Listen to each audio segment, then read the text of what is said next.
How you doing? Hi, I feel good. Good. Thank you, Carmen. You've just had your second session here today. Yeah.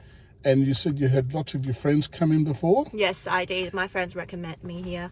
They all know. You know you can just book in quickly.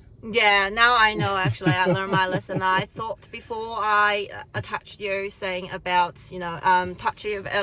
contact you about what time is available, because I'm concerned about the time. Like if we can start lesson quicker. Exactly. Because I know you got lots of students, and I'm worried if I can start my lesson as soon as possible. And turns out that you can. Actually, you can arrange me for like next week. So what was happening? What was happening at the other places? You were paying nearly a couple $100 for a lesson each time. But what was the difference that you saw coming here now?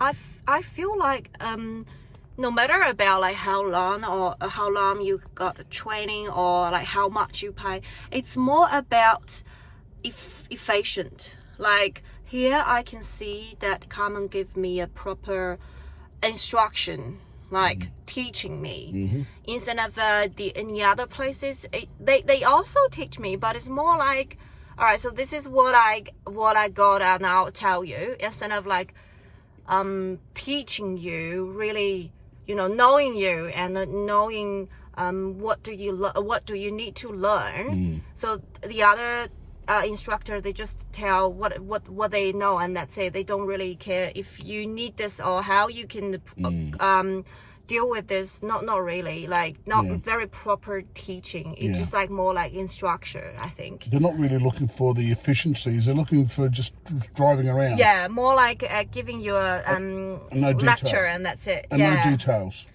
Details on how to do things.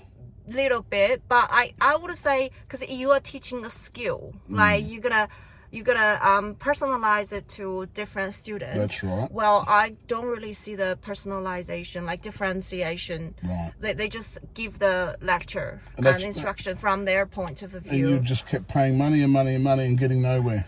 Yeah, exactly. And also waste of time. Waste of time. And you had 4 or 5 friends come here. Yeah, I know. And it was all because you thought you couldn't book me in quickly. Yeah, that's what I thought. Because I was in between 2 jobs, and I've only got time, like limited time left in between. I kind of like didn't plan this, so I was trying to squeeze in, get anyone that I can get at that time. But it turns out I have to come back and do with a Carmen. It's called destiny, but I love my lesson though. All right, well, let's get going. We've got to do some more training before your partner gets here. Yeah. Okay, thanks very much for your feedback. Thank you. Bye. No worries. Bye.